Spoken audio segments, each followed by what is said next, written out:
Welcome to the Talking Roadmap Show. I'm one of the co-hosts, Justin Woods, and in today's special episode, I am joined by Adam Davis. Adam, welcome. Please tell our audience a little bit about yourself. So my name's Adam Davis. I'm based here in London. I was kind of born into product. I won't bore you too much, but I started my career in my early 20s working for a company called TradeMe, and that's kind of where I sunk my teeth into product management for a company in New Zealand. And then since then, I had quite an interesting and I think probably a little bit of a lucky career path in terms of trying to start my own startups, from travel and accommodation websites for surfing to working at Hootsuite at a really pivotal time and being able to bring one of their flagship products to market and kind of stepping up through the career ladder into a senior product manager, and then working here in the UK for Rightmove, and then most recently working as the director of product at Productboard. So I've seen it all in terms of working in B2C, B2B, working in small, scrappy startups to kind of publicly funded companies. So I'm excited to share some of my perspectives today on product and road mapping. And right now, most recently, I'm the CEO of Colab. Fantastic. Yeah, that sounds great. And what an awesome career, global movements around, working for different companies, kind of working at some pivotal times. Adam, I can't wait to dive down into those areas and chat with you about them. If you're enjoying the channel, subscribe, hit the bell icon and give us a like. So, Adam, let's jump into a little bit with possibly kind of the top level question, which is, from your perspective, what's the purpose of a roadmap? Well, look, I think it depends, right? It depends on the stage of company, what role you're in terms of directly with your team, working more to senior leadership or executive. I think we'll probably get a little bit into that. But ultimately, from me and from my experience, the purpose of a roadmap is about clearly demonstrating what actions you are taking and the investments you are making to deliver against your strategy and your company goals.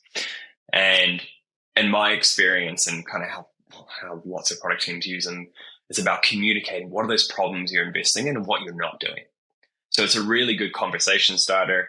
It's a really good framing exercise for the rest of the organization. And I think finally, it's a really good artifact to help with alignment. So alignment in terms of being able to make decisions at a real kind of macro level with your team, or kind of building out, making smaller kind of micro decisions with your kind of individual squad as well. So I think ultimately it's about what are those actions and those investments you're going to take to be able to fulfill your strategy and those objectives. And then how does it tie into kind of your wider vision in terms of what you're trying to achieve? So there's many different ways to do it, and we'll chat a little bit about that. But I guess that's kind of some of my thoughts on the purpose of it. Yeah, great response. And the classic, it depends, right? Because it does. That's the beauty of these things as well. The one thing that I picked up in what you said there is it's very much what we are doing, but also what we're not doing. And I think that's really important in terms of focus, strategy, direction. Some of those things should be within the strategy itself, but the roadmap should clearly articulate what we're working towards and potentially what we're not going to work on right now. It's about focus as well. Nice. So if the roadmap is about that alignment, communication, direction, who do you think the audience of a roadmap typically is? I think this is probably getting a lot of it depends on this. We wouldn't be product managers if we didn't. But look, I'll break it down kind of on what I'm seeing and also in my experience as well, working as like an individual contributor and then stepping up into more kind of senior leadership roles. So I think there's three kind of primary audiences that I like to think about or talk about with folks that I'm working with. So the first one is your direct team. So if you're a product manager, being able to build and craft that roadmap with your team is so important. First of all, you should be setting the vision with the team in terms of what do you want to be true in the next 6, 12, 3 years, whatever stage you're at. B, what are those problems that you're going to solve? And then C, it really, at that team level, in terms of that audience, it helps drive that discussion in terms of what is the sequence of the problems? What are the dependencies? How are we going to work on it together? So while the direct kind of squad, and when I say squad, it's like a designer, engineer, et cetera, whoever makes up that team, that audience there, you're going to be co-creating with them. But for me, that's one of the most important audiences. As a product manager, you need to be showing this every single day, every single sprint. I used to ask my team, I'd be like, what's coming up in the next few weeks? What's the problem that we're solving? So I think the second audience I would like to think about, once you go beyond the individual team, it's just a larger EPD. Now that's how we refer to it at Productboard, engineering, product and design. So your R&D teams. the audience there is a little bit different in terms of what you're communicating, but that audience cares deeply about what problems you're solving, what technologies you're using, when are you doing it, and who's doing it. That audience cares about different types of information, but it's a very important audience to think about in terms of the person who's creating the roadmap and how you build it. I think we'll talk a little bit about tools, I'm assuming, but that's where you might use different types of language or communicate it slightly differently. I think building on that, you then have the wider business, so folks outside of R&D. It could be, I don't know, the customer success team, the sales teams, the customer support team. Again, they want to understand similarly in terms of directionally where are you going, what are you doing, what are you not doing, how we can use that information to speak to our customers, what are those trade-offs.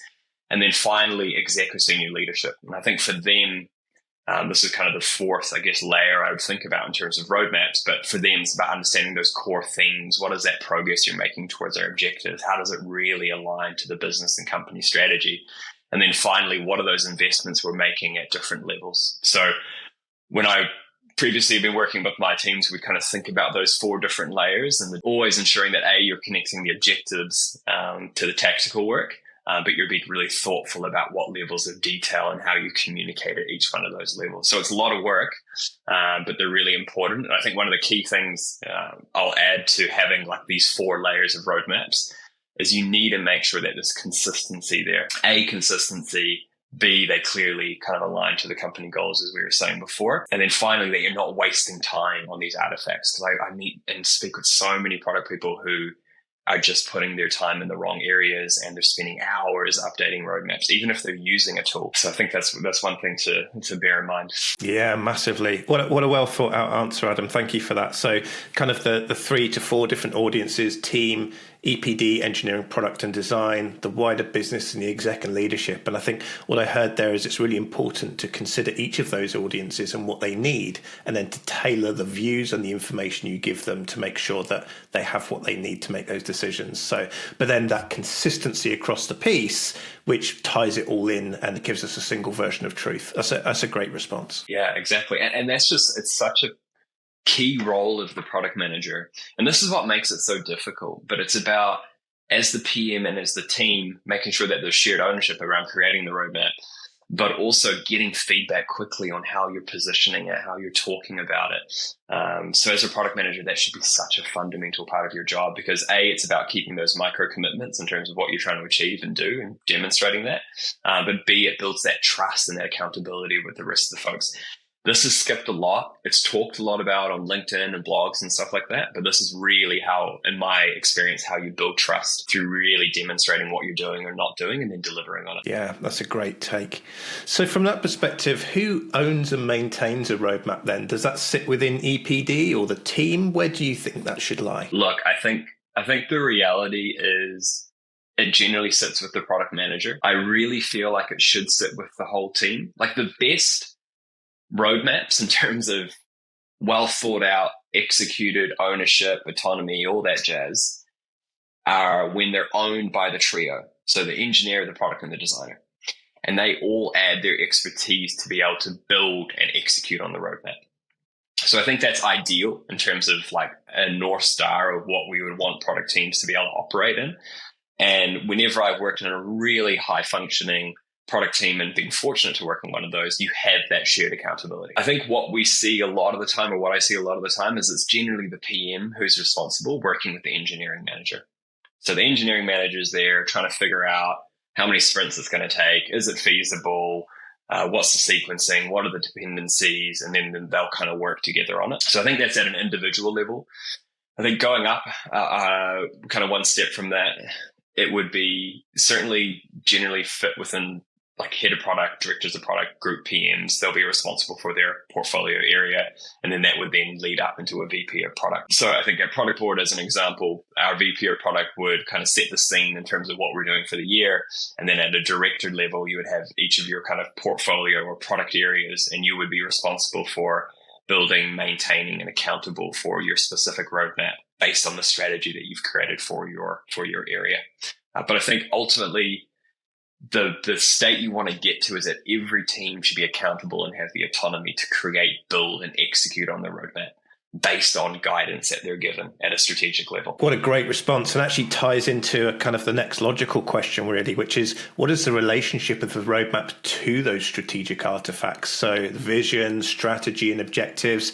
How does the roadmap tie into those things, or how should it? It's hard. It's really hard in practice. Like, I really feel for people who are trying to improve on their career and they're working in a company and not getting as much support as they want, or folks that want to step into product management, because as we talk a lot about vision and strategy and objectives, and I feel like OKRs are kind of, they peaked and then they're kind of disappearing a little bit, and they're maybe resurfacing a little bit now. But I think my perspective on how I think about it, or how I like to think about it with my teams, is the vision kind of helps paint the picture of where you're going, what you want the world to be. Like when you wake up in 12 months or 2 years or 3 years or whatever your time frame is, what's going to be different? You know, what's going to really excite you about getting up in the morning, going to work, motivating your teams, and putting the effort in. And I think ultimately with the vision, you need to make sure that you're thoughtful in terms of where you currently are. How feasible is it? All those other kind of questions. Now, vision is generally, I don't know, an artifact or a one pager or something that's easily explainable. I think what I would certainly not recommend is using a template. Instantly see when a vision's been made from one of these bog standard templates that it's the worst. It's so predictable. They're using the same terminology. You need to co-create the vision. Anyway, I'll stop there. I could talk a lot about visions, but I think the second part, so you got your vision and then you got your strategy on how you're going to get there. And I'm sure you probably talk a lot with your guests in terms of this topic, but you're going to answer a specific number of questions, including a diagnosis. Just listening to Lenny's podcast again on good versus bad strategy, and it's a really good reminder of kind of those key set of questions in terms of diagnosis. And then what are the problems that you want to solve? And that kind of builds out those actions and that success criteria. So from there, that's where I would start to translate. You got your vision and your strategy, start to translate that into the roadmap in terms of you could have an objective-based roadmap, or what do you want to achieve? What does success look like? And then the individual actions or problems that you're going to solve to try and achieve that. So generally, I think the best way I've seen it communicated and executed on is when all of that is a clear narrative, like it makes sense in terms of pragmatically it fits together and it also aligns to what the business is trying to achieve. So that I think that's where you need to be quite thoughtful in terms of how do you access it? How frequently is it updated? How often do you talk about it? And is it answering some of those key questions? It's a great response, and I'd love to dive into a little bit more about strategy as we kind of unpack some more of the questions here. But I fully agree, with what you've said. And often what I've found is that a crappy strategy leads to a bit of a crappy roadmap as well. You can tell a lot about a product organization and a product function by what their roadmap looks like, how they tackle it, how it's linked to these other strategic artifacts.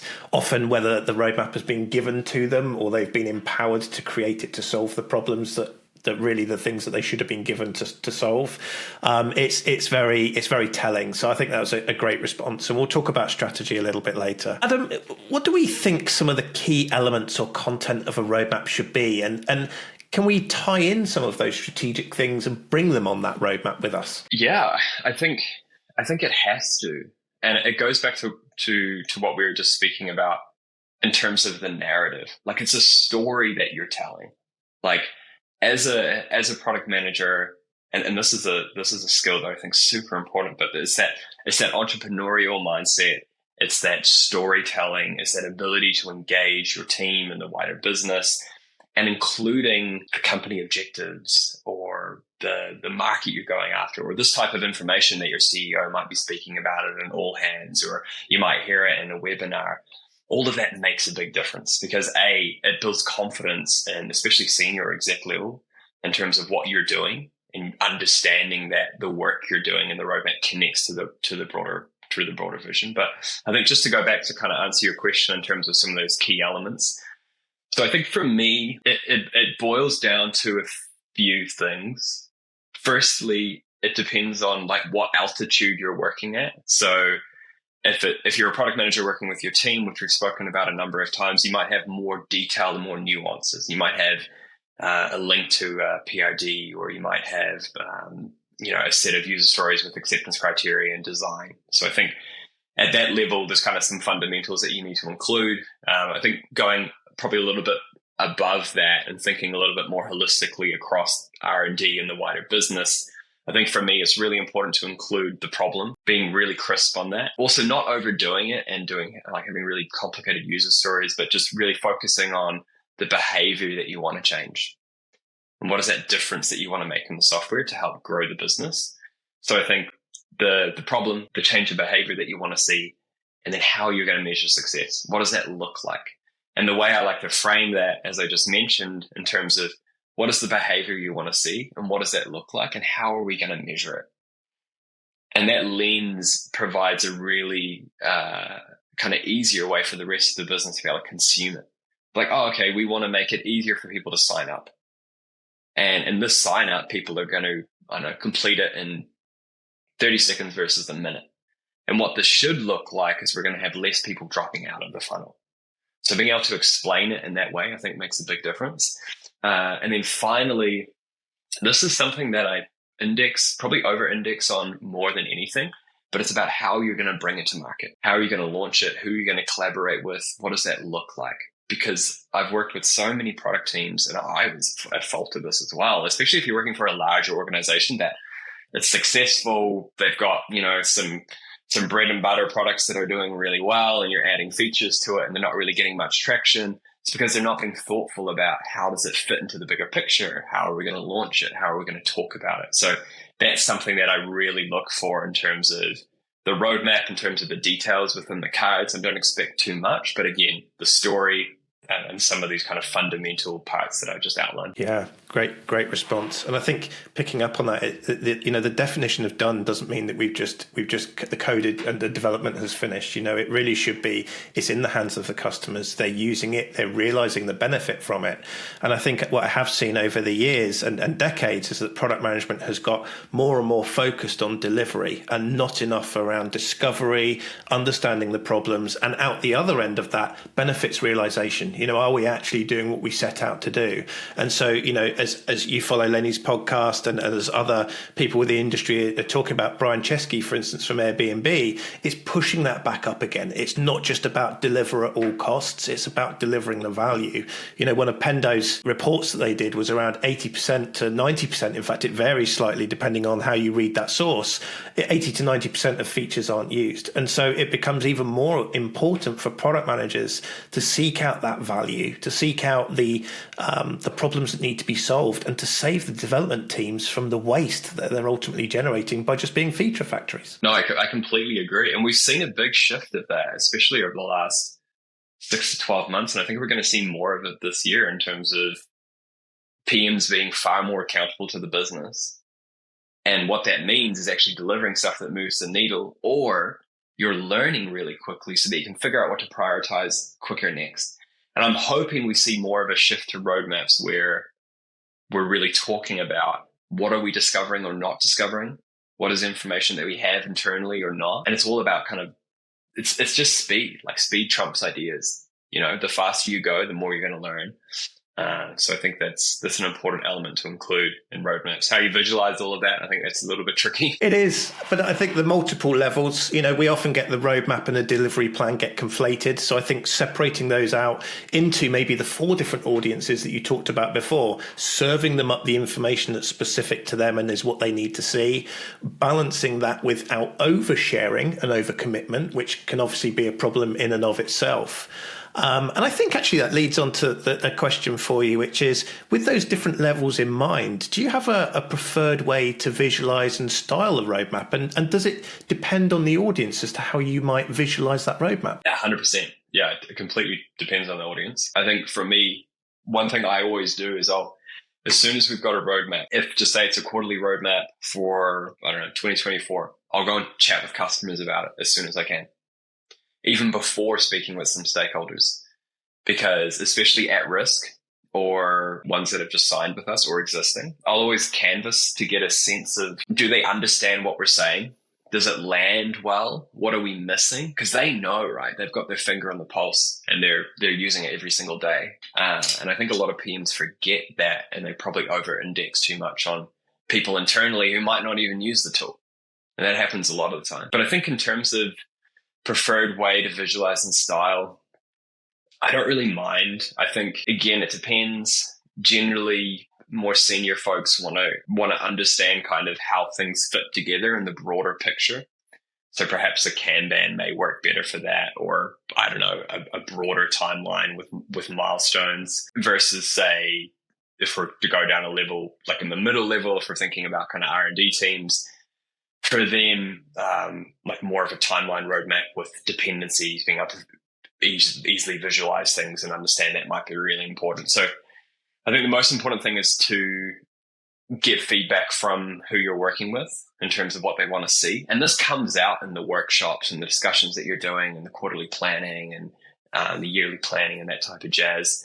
And I think I would always over-index on a little bit less and demo to see what feedback you get, to see what you bulk into it. Because I've worked with a lot of product teams, especially with my experience at Productboard, where it's just too complicated. And I think it's very easy to be like, okay, sure, we're going to show these 4 different tags, and then we're going to make sure every team can put themselves on it, and then we're going to visualize every single dependency. But sometimes that isn't needed. Sometimes it is, depending on what you want to achieve. So yeah, I think getting feedback's really important, keeping it simple to start. But generally, I always kind of gravitate towards Kanban or timeline. Yeah, I think so. A great response. Again, the classic, it depends here. But what I really loved about what you're saying there is understand from your audience what they want to see. So often a senior stakeholder says, I want a roadmap. Don't provide any more detail. The product manager runs away, creates the roadmap, and gives it to the stakeholder. And they've not really talked about what they both understand the roadmap to be, what they want to show, what communication and alignment they want to have. I've certainly been guilty of that previously, as well, as I've excitedly gone away and sat in isolation crafting out a roadmap. We've all learned the hard way. And part of this show and speaking to experts such as yourself is to hopefully help the earlier Adams and the earlier Justins from making those same mistakes again. But it completely resonates with me of what you shared there. And you also mentioned around Productboard. So are there specific tools you prefer to use for managing and visualizing a roadmap? We know that Productboard is one, but there's lots of other things out there. What have you found to work well? So I think naturally spending some great time at Productboard and working in the product leadership team there, I naturally have kind of bias towards Productboard. Even removing kind of me having worked there and experience, it is a great tool. It's very flexible. It's unique in the sense of being able to connect the deep insight that you have from customers right through to your strategic objectives. So that customer centricity is in the heart of it. And I think that's what makes a tool like Productboard unique. And I think more broadly speaking, when I'm considering tools or road mapping tools that you're using, I think it's very important that it's connected into the rest of what you're trying to achieve. So A, that provides a lot more context. B, it speeds up work significantly. And C, it just helps consolidate tools, which naturally has kind of benefits with efficiency and stuff. It's what we need.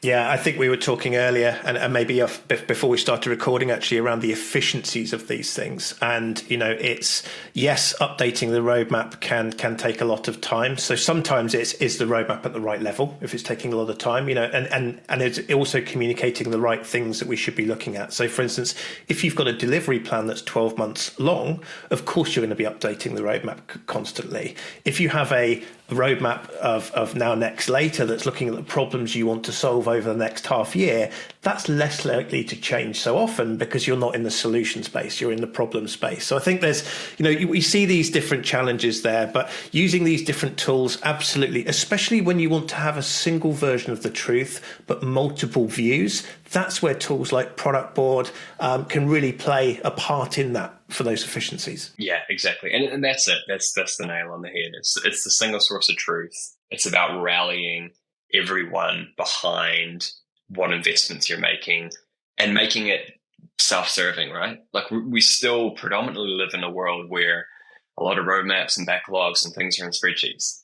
And that creates that just creates a lot of extra work and a lot of mistrust and a lot of confusion. And and I've worked with some larger organizations that still do that. Mostly because the change management side and the training side is a really heavy lift to be able to use a tool. But I think once you reach that point and that tipping point, that's where you can really invest your time in areas that are super important. So growth of the team, making sure that you're being really thoughtful about your strategy and not getting bogged down in kind of the admin of managing that. But other tools, I think Notion is certainly, I've seen a lot of product teams kind of use that to effect, some pros and cons with that. And then I'm kind of going full circle here, but if you're a really small team, maybe spreadsheets are still okay. So I think it really depends again. Yeah, it does. It's the classic, but I totally agree. Only outgrow these tools when you need to. Just get started with something simple.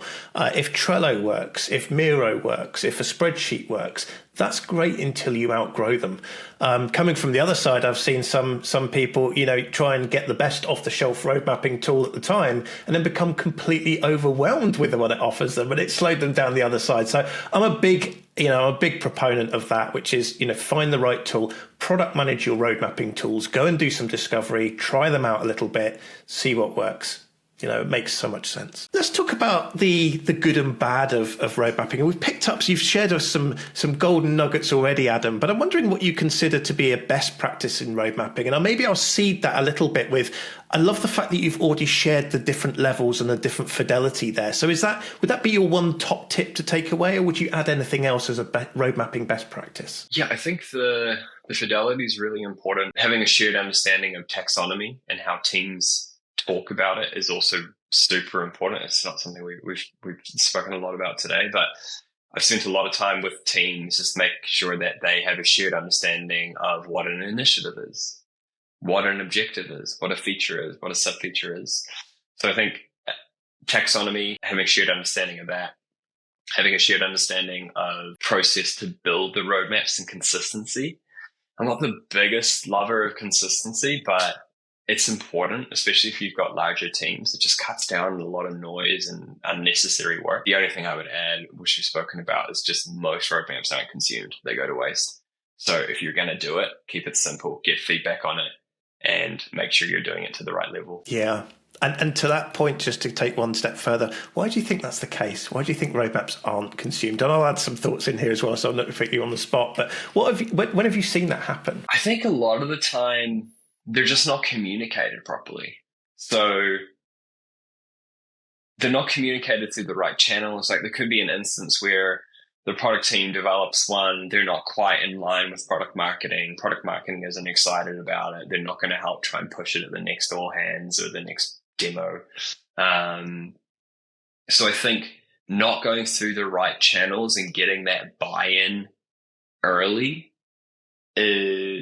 it's one thing to be connected to the strategy and have your roadmap and it's connected to the strategy, and on paper it's all green and your senior product leader is like, woohoo, this is brilliant. But if the rest of the company doesn't care, that's going to surface really quickly. So making sure you're going through the right channels. So like for me, especially when I was working on individual teams, I would always have coffee chats with the folks I knew I needed their buy-in, even if they weren't like official, senior managers or whatever. So then going through the right channels, making sure you're surfacing it and workshopping it. So going out, getting feedback internally on it and spending the time investing in building the brand of the team and the strategy. I think that's really important. And then finally, not bringing it to life. So I see so many roadmaps where, you could have taken 10 minutes to draw a quick mock-up or take a screenshot from a competitor and people understand it straight away. Context. Yeah, exactly. So I think those two things are really important, bringing it to life and championing it. Yeah, that's a great response. I think I'd add into that as well, the fact that it's our roadmap, not as in the company's roadmap. It's a jointly owned roadmap. There might be people accountable for updating it, but we're working with marketing and sales and customer success to develop these things. It's our roadmap rather than we've listened to what you've said, we've said no to these bunch of things, and this is the roadmap of what we're going to do. That collaboration and making them feel, it's that storytelling again, Adam. It has to happen at every single level with our customers, our internal stakeholders. And I think another challenge can be that if we update the roadmap so infrequently, once every year, it gets lost on a SharePoint and it's lost its value and its intent and its purpose. And so people can't get excited about it because it's another book of dreams that we failed to deliver. Yeah, 100%. And I feel like this year, again, we're going to be seeing, I think the benchmark for being a great product manager is higher. The expectations are going to be higher. It's going to be more competitive. And as a PM, you need to be a really sharp communicator, and you need to be really good at networking internally and making sure that you're getting buy-in for what you're doing, or you just won't be successful. Yeah, totally agree. And I think that's going to definitely be a quote for this episode is kind of, we need to make sure that we're elevating our craft and make sure that we're delivering value, not just delivering features that aren't going to get used. Fully agree with that. Are there any anti-patterns you see with road mapping, or a pet hate that you hate to see on the roadmap at all? What really grinds your gears when you see a roadmap and it's not quite what you wanted? I think we've spoken about a few of them. I think one of them is, what really frustrates me is if I'm seeing a roadmap and I know the rest of the team hasn't been involved in it. It's happened a number of times where we're talking about quarterly plans, and the product manager I was working with at the time in a past career, it was just so obvious that the team wasn't involved in estimating or sequencing, and like that's just absolute red flags. That can't happen. And I think some other kind of pet peeves would be around like titles don't make sense. They're rushed.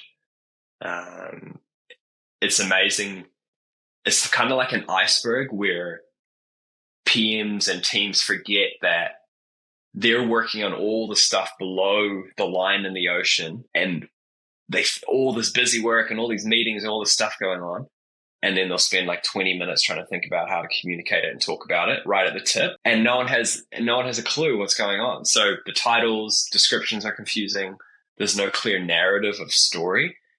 That's really important. So like what I'll do as an exercise is I'll copy and paste all the titles and descriptions and details into a document and then write the story with them. So we'll co-create it together in terms of you're solving this problem first. This is what success looks like. How does that build into the next problem that you're focused? Does it, or maybe it doesn't? And then I think finally, and I'll leave it there because I've actually got quite a few ones. It's just not being realistic or factoring in time for like experimenting. Like I've seen this so many times where it's, we're going to release the alpha and then we're going to start on the beta.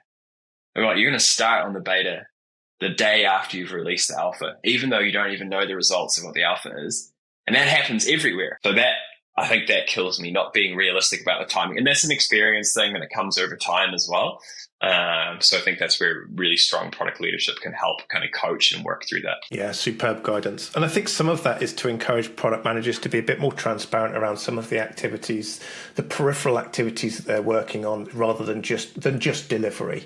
And so we should be more transparent on discovery on our roadmap, road mapping technical debt on our roadmap. Yes, we might have different views of it and shield that from some stakeholders, but being more transparent that we're not just about, if your roadmap only shows that you build and deploy features, then it's no wonder the rest of the organization think that we just build and deploy features. Adam, you've had some great insights here. I'm curious whose advice on road mapping or product management in general you listen to. I think it doesn't come, look, I've still got so much to learn, and it doesn't come overnight. I think for me, I'll always make sure that I'm reading and listening to podcasts or, checking out resources. I don't have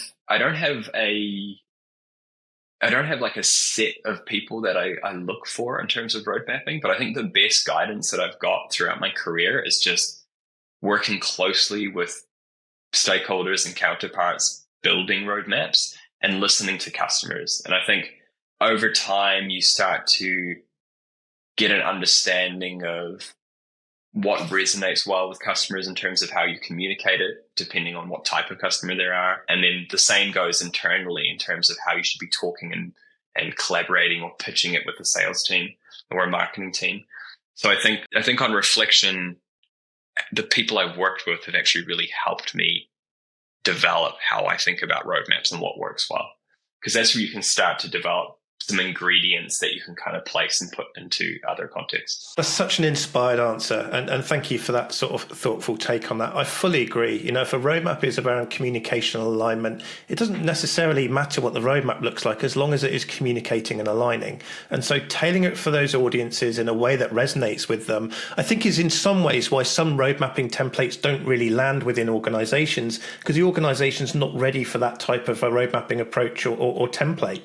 And so it's just about making sure that what's the job to be done of a roadmap with each of our stakeholders, and then make sure that it does that. And if it's in black and white, or it's a bunch of shapes, or it's a Gantt chart, it doesn't matter as long as it's doing that job. Such a great thought there. So I'm going to ask you a bit of a tough question now. We mentioned this earlier, but if you had to distill your philosophy of road mapping into one or two sentences, or maybe some just keywords, how would you describe it? Look, I think it goes back to some of the first principles in terms of how we've been thinking about it. So know your audience and what makes them excited. Keep it simple and flexible, and that flexibility kind of spans all these different areas that we've been speaking about. And then I think finally, just make sure you're seeking feedback. You're being stubborn on the problem, but you're flexible on how you get there.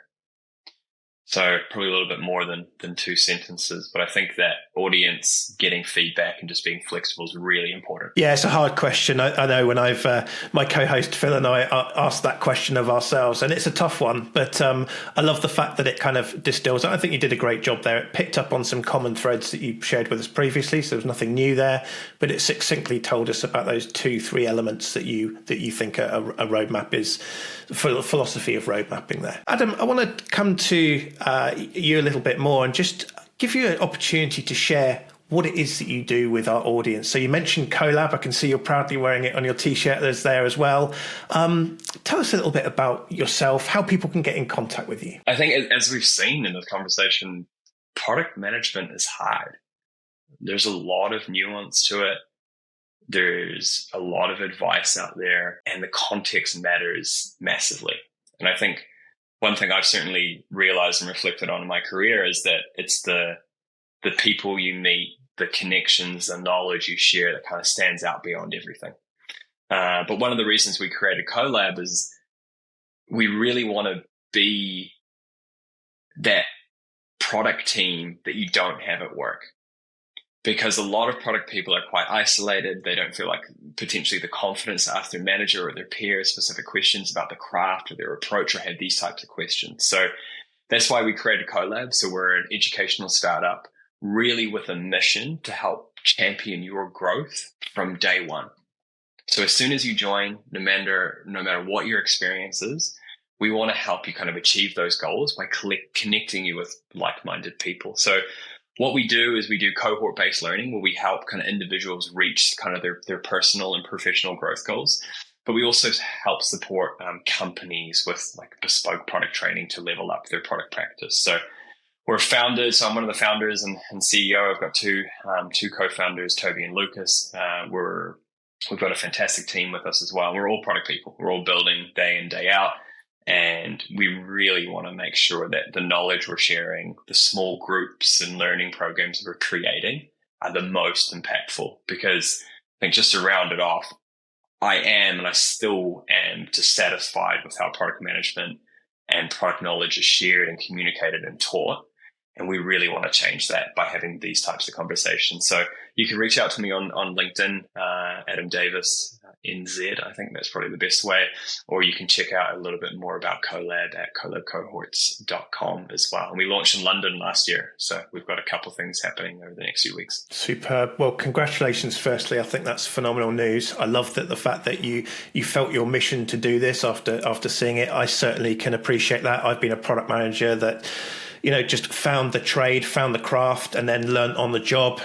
Many people do when they are maybe someone that's in an adjacent department. The company's scaled to the fact where they think they need a dedicated product person. Speak to somebody and say, "Oh, Adam, you're good with customers. We want you to be our product manager," which is a phenomenal honor. But then, like you said, you're launched into this area of responsibility, and it can feel lonely. So thank you for creating Colab. It's a resource that I know that I wish I had 10, 15, 20 years ago.